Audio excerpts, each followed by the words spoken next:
दोस्तों आज हम एक डॉक्टर और एक्ट्रेस से बात करने जा रहे हैं। नाम है doctor Neha Shukla. Hello sir, नमस्कार। नेहा जी बहुत बहुत स्वागत है हमारे इस कार्यक्रम में। नमस्कार सर, गुड इवनिंग, जय जोहार। अच्छा नेहा जी, हम आपसे एकदम इस चीज़ को समझना चाहेंगे कि भाई आप 5 साल से डॉक्टरी कर रही हैं और आपका इतना बढ़िया क्लिनिक है, और कैसे आप समय निकालती हैं अपने अपने पैशन के लिए या एक्टिंग के लिए। पहले इस चीज़ को समझेंगे, फिर बाद में आपकी बाकी बाकी बातें होंगी। जी सर, एक चीज़ इसके बारे में बोलना चाहूँगी मैं कि बिजी वर्ड जो है वो एक मिथ है। इंसान जिस चीज़ के लिए चाहता है, इंटरेस्टेड होता है, समय किसी तरह निकाल ही लेता है। तो इट्स ऑल अबाउट प्रायोरिटीज़। तो हर किसी को 24 आवर्स ही मिलते हैं और एक ही बार लाइफ मिली है, तो सारे ड्रीम्स पूरे करने हैं और अपने पैशन के लिए हर किसी को समय निकालना चाहिए, क्योंकि कहते हैं ना, शौक अगर हम जिंदा रखते हैं तो हम बूढ़े नहीं होते हैं। क्या बात है। तो समय निकालती हूँ। शुरू से ही मुझे अभिनय में रुचि है, चित्रकला में रुचि है, पोइट्री राइटिंग में रुचि है, तो मैं कला के लिए भी समय निकालती हूँ।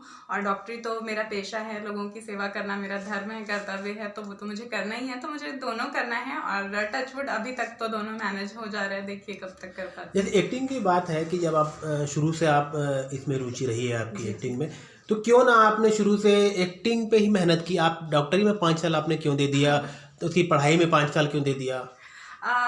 सर मुझे दोनों ही बनना था, एक्ट्रेस भी डॉक्टर भी।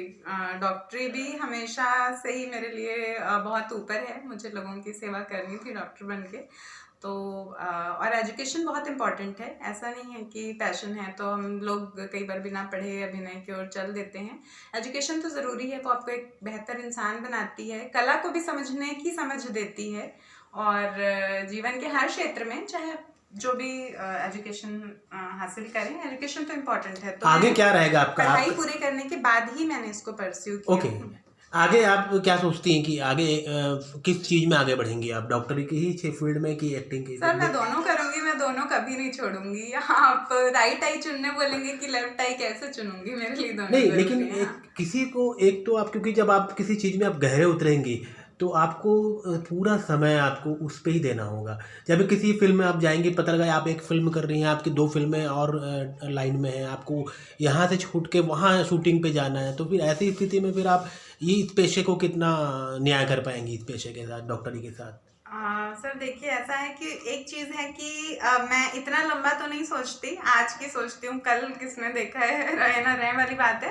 बट मैं एक एक दिन करके जीना चाहती हूँ। तो जिस दिन मैं जो काम कर रही हूँ मैं उसको 100% करना चाहती हूँ। तो अगर मैं शूट करूँगी, अगर मैं 15 दिन छोड़ के जाऊँगी, तो यहाँ मैं किसी कलीग डॉक्टर को भले हायर कर लूँ, और तो लेकिन मैं वो 15 दिन फिर मैं अभिनय की ही हो जाऊँगी, 100% उसी को दूंगी। आज अगर मैं एक पेशेंट करती हूँ तो मैं फिर 100% पेशेंट का ही ट्रीटमेंट करती हूँ। उस समय मैं एक्टिंग के बारे में नहीं सोचती।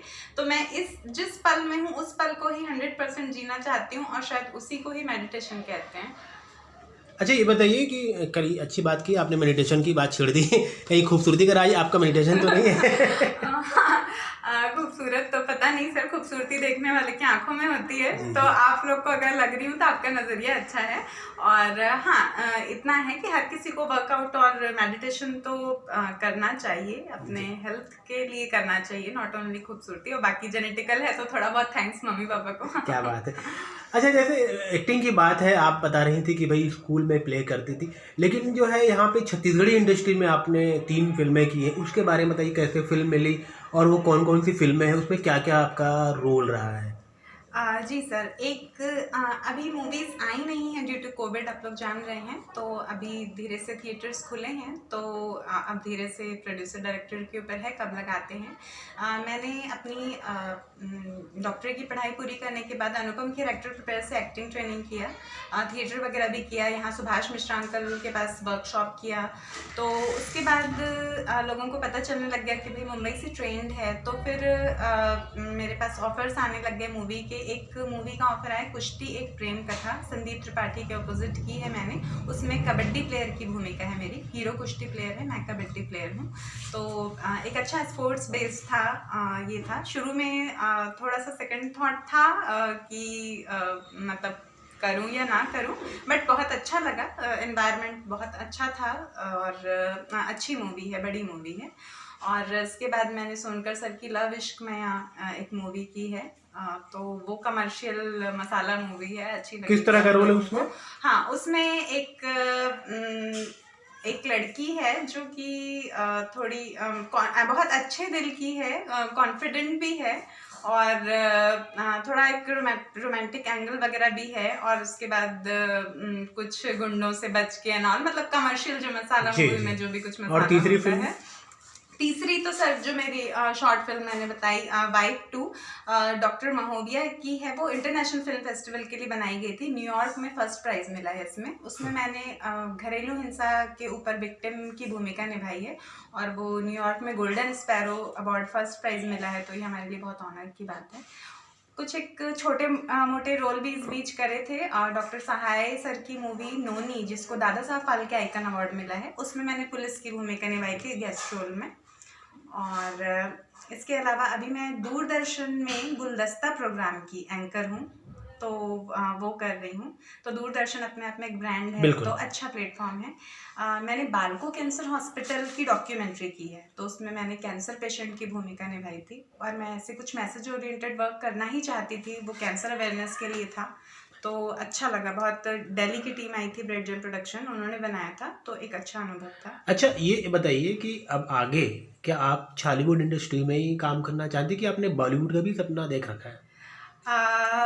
सर अभी तो फिलहाल छॉलीवुड ही चल रहा है, और बहुत सारे यहाँ के सम्मानीय टैलेंटेड डायरेक्टर प्रोड्यूसर्स हैं जिन्होंने प्रॉमिस किया है कि मौका देंगे, तो क्रॉसिंग माय फिंगर्स, उम्मीद पे दुनिया कायम है। तो ये कोविड ज़रा अपना कहर रोके तो यहाँ भी काम मिलेगा। तो पहले तो अपनी छत्तीसगढ़ अपना स्टेट तो प्रायोरिटी है ही है, अपनी संस्कृति को बढ़ाना है, सामने लाना है। इसके अलावा ऐसा नहीं है कि बाहर काम मिलेगा तो मैं नहीं करना चाहूँगी वाली बात नहीं है। डेफिनेटली मौका मिलेगा तो बिल्कुल करना चाहूँगी मैं। देखिए, बॉलीवुड को लेकर एक जो बात कही जाती है, आप भी शायद उससे जानती होंगी कि कंप्रो जो शब्द होता है वहाँ पे काम को लेकर अक्सर ऐसा सुनने में आता है। इस चीज़ से आप कितना इत्तेफाक रखती हैं? क्या लगता है आपको कि क्या वाकई में ऐसा कुछ होता होगा? होता होगा डेफिनेटली। अभी तो सीजी इंडस्ट्री में तो मुझे ऐसे लोगों से पाला नहीं पड़ा है, भगवान की दया से यहाँ काफ़ी अच्छे लोग हैं, और शायद एजुकेशन को देखते हुए या जो भी देखते हुए मुझे बहुत सम्मान से ट्रीट किया गया है, तो मुझे टचवुड अच्छे ही लोग मिले हैं।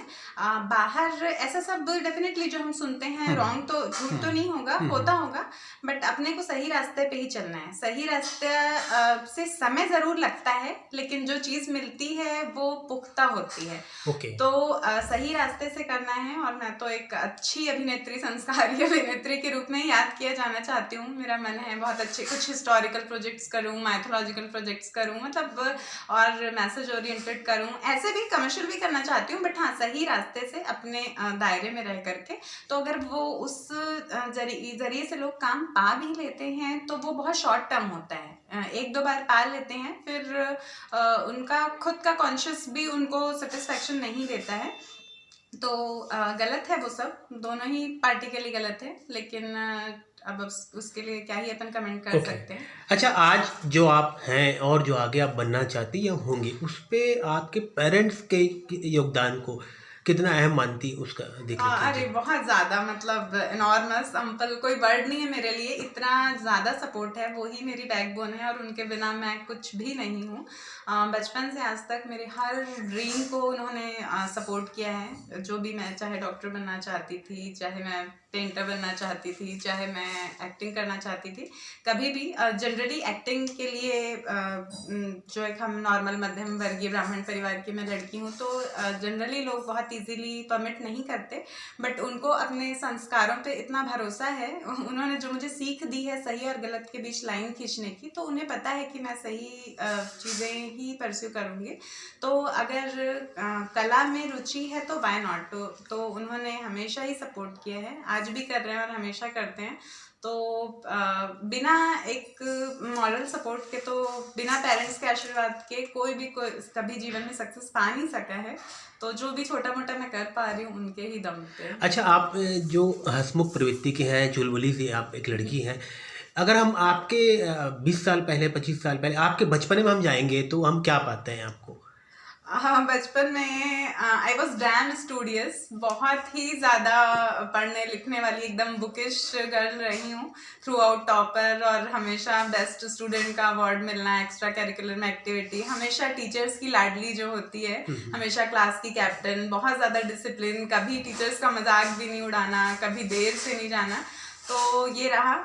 क्लास में लोकप्रिय भी रही, मतलब प्रेसिडेंट का चुनाव होता था तो 100% वोट मुझे मिल जाते थे। मेरा बचपन जो है विवेकानंद और कलाम साहब, इन सबको पढ़ पढ़ के ही मैं बड़ी हुई हूँ, और सरस्वती शिशु मंदिर वाले संस्कार रहे हैं हमेशा।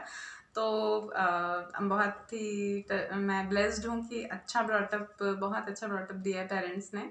तो बस यही चीज़ शुरू से बचपन से मेरे अंदर रही है कि मैं जब जाऊँ तो मैं सोसाइटी को कुछ कंट्रीब्यूट करके जाऊँ। इसलिए मैं चाहती हूँ कि अगर मैं सक्सेसफुल हो गई भगवान की दया से, तो मैं गरीबों के लिए, अनाथों के लिए, बीमारों के लिए बहुत कुछ करना चाहती हूँ।